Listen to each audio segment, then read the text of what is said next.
It's that time of year, everyone. Will Arsenal win the Premier League? Have they done enough in the summer? And what are our rivals doing? We're going to look at this in more detail. I know, until we know about the future of Eze, Isak, Rodrigo, all these big players that could be moving to big clubs, challenging for the title, it's hard to know for sure now. But I also want to get this prediction in before a ball is kicked. And part of my prediction is, do these players get those big moves? Let's go into everything in a bit of detail. Like I said, I want to look at Arsenal. I want to start with last season's key stats.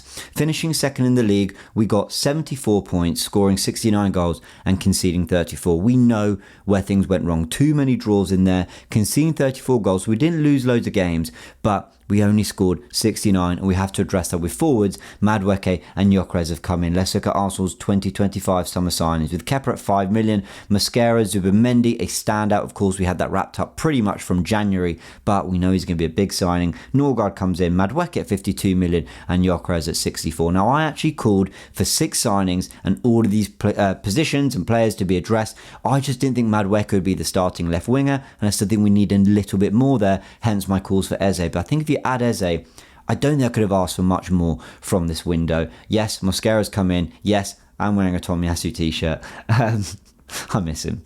Don't judge me. Very good player. Shame it couldn't work out.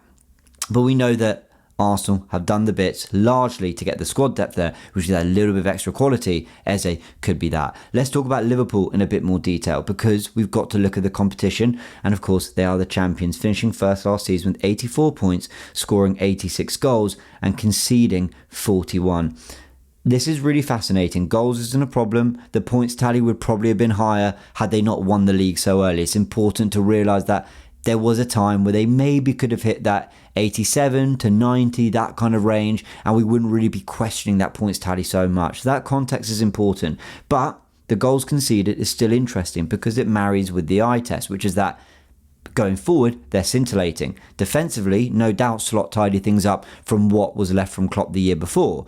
But there are still problems there. I want to show you this from StatsMuse. Only Manchester United 3 times in 2000, in 1997 and in 2013 conceded more goals than Liverpool's 41 last season en route to winning the title. Now, it's all about goal difference and it's all about wins and putting points on the board. Liverpool won't really be too stressed about it because they score a whole heap of goals.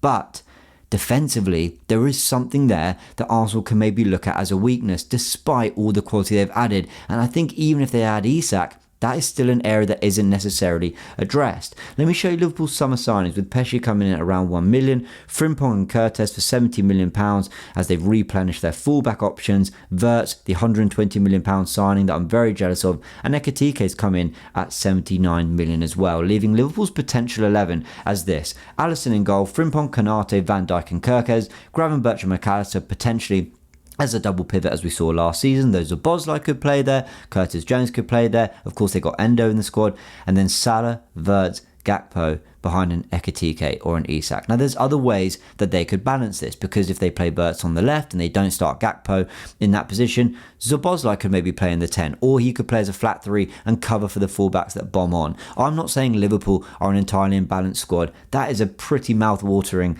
11. With Gravenberch and McAllister, you've got a mix. Well, both have absolute guile and class on the ball, but what you've also got is a range of kind of profiles there, but a tenacity there as well. I think they're a really good complement for one another, but I still think from a system perspective and from an out-and-out number 6 perspective, they're still lacking defensively a little bit, and I think that is a weakness that might rear its head throughout the season. Of course, you don't go off one game in the Community Shield, but they did concede 2 goals against Palace. I think Palace did look quite dangerous in that game, more dangerous than Liverpool would want an opposition side to look against them throughout most of the season.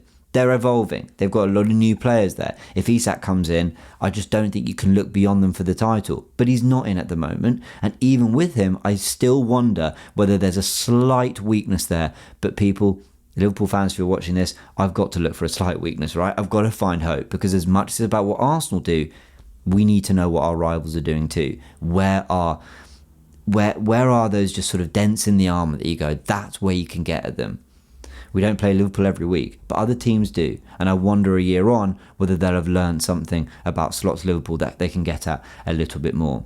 This is Man City. Last season, their key stats had them finishing third, and it was a really disappointing campaign for them. 71 points, scoring 72 goals, and conceding 44. So they didn't concede much more than the eventual champions. The goals look good.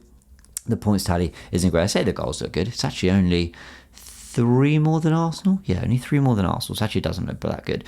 But we know the firepower they have. Let's look at their signings. Bettinelli coming in for 2 million. Trafford at 26 million. They could be adding a third in Donnarumma. Nouri at 30 million. Nepan 13 million.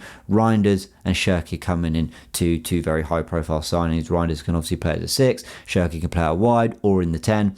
He's actually taking the number 10 shirt as Grealish has left. There's a lot of quality there. Now, here's my take on Man City. As much as they've clearly added very good players, I rate every single one of those players there, including Trafford, if he's a backup, including Nepan, to play a part in the squad as a youngster. My issue is more, how do you just replace Rodri and De Bruyne? Now, Rodri will play a part this season, but he obviously has just come off the back of an ACL, and I think he had another injury that has set him back. De Bruyne is a huge miss. Bernardo Silva is no younger. Foden's coming off his worst season off the back of his best season. I'm not sure Man City will just have all the answers throughout the campaign. I actually think they're going to start on fire, I actually have them to smash Wolves on the opening day or the opening Saturday. But I think throughout the campaign, we will see moments where you realise they're evolving. They're playing with high, wide fullbacks. Nouri bombing up and down the pitch. I think Nunes will do that from right back from them. They've got Rico Lewis, who tends to invert more but could play in that area too. So they're evolving that system. They've got Pep Lijnders as an assistant manager who was with Klopp at Liverpool when they were playing the high and wide fullback system to inside forwards. Their wingers not playing so wide but playing more tucked in. Now, this isn't completely new for City. They actually did that 2 years ago when they won the title. They did it last season as well. At times, I think I remember them beating Chelsea with that system in particular. So City aren't particularly new to playing this way. But if it's going to be what they roll out week in, week out, then there's going to be some adjusting to do. There's going to be more defensive work on that midfield 3. And then how do you get the best out of a Shirky, Doku, Bernardo Silva, Foden, all these players that are better in the pockets? It's going to be interesting. I think they'll be very good this season, but I don't think they're going to blow everyone away. And actually, because Liverpool haven't got that starting 6, I don't think they will either. So we could be in line for a great title race. But again, am I just being hopeful, deluded, Arsenal tinted glasses? Let me know in the comment section below. Ultimately, I'm going to give you my Premier League prediction. But I want to chat very quickly about the other competitions, because it's all about looking at what I think Arsenal are going to do in this campaign as things stand without Eze through the door. I don't know if we're going to get him. This is Arsenal's potential Cup 11. Kepa in goal, White, Mosquera, Kivior, Calafiori, Waneri, Norgard, Marino, Madueke, Havertz, Trossard. As things stand, that is our backup team. And it's a very, very, very good side. For me, that side should be competing for Champions League football. And I think the point of this is, Havertz and Trossard were starters in the run-in. Madueke was starting week in, week out for Chelsea as they got Champions League football. Waneri is a gem. Marino is a very good serviceable player, as is Norgard, to be fair. And that back 4 is great. White, Calafiori, Kivior starting games against Real Madrid. I think that 11 is the reason we can actually have some real hope for the Cups, and why Arteta's eye being on the Champions League and Premier League, sure, might play a part in us taking our eye off the ball in other competitions, but that 11 should be one we can really rely on. That's before looking at Max Dowman, any new signings, Jesus returning. You see what I'm saying? There's quite a lot we can do there. Zinchenko obviously still around. So I think Arsenal's potential Cup 11 means that we can be quite hopeful for the other Cup competitions too. Here are my final predictions then. I think we're going to get to round 5 of the Carabao Cup. For everything I've just said, I actually think it'll be so early. I think we're going to want to start like a house on fire in the Premier League. I think we're going to be quite distracted with the Champions League. And I just think we'll take our eye off the ball with the Carabao Cup. But as you can see, I think we'll win the FA Cup. I actually think what's going to happen, Arsenal will start quite well. We'll be in some sort of conversation for the title as the season's going on. But I can see us maybe losing a bit of a grip there. I can see there being pressure on Mikel Arteta and him going, I need to go big in the FA Cup because I need some kind of silverware. So I actually think we're going to win it. because I actually think there'll be immense pressure. And I can so foresee a conversation at the end of the season where we're all going, well, we didn't win the title. We didn't win the title. We didn't really compete as much as we wanted to in that same campaign. But we won an FA Cup, so is it enough for Arteta? You can see as I'm saying this, I'm still processing, like, is this how it's going to go? I've given different predictions everywhere, by the way. AFTV asked me where I thought we'd finish in the league. I actually said second, but here I've put third with the Champions League final. I could also see us doing less in the Champions League and finishing second. But I think the most important thing is here, I think we'll be competitive in the big ones. That's my main point. But I don't think we're going to win them. And I think there'll be real scrutiny on Arteta if we don't. But I think we'll win the FA Cup. I think we'll come out with some silverware, and the questions will remain. Is Arteta the guy to bring the biggest ones, to change the narrative around Arsenal as a massive, massive juggernaut of a football club that win the big trophies? But I think he'll win something to kind of keep that conversation going. So let's see.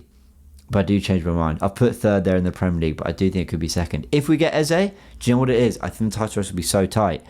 If we get Eze, I actually maybe have us down as winning it. Like, I think it could make that big a difference.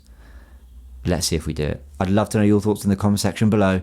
Subscribe to the channel if you haven't yet. And of course, Goonerverse News, where I'm keeping you up to date with everything Arsenal related on the news front. Instant reactions to everything that happens. And of course, with 2 weeks left to go of the window, there'll be plenty to talk about. So go hit the subscribe button if you're interested in that content. The like button if you enjoyed this video. And let me know your thoughts in the comment section below. I'd love to know how you're all feeling about the season. Catch you in a bit.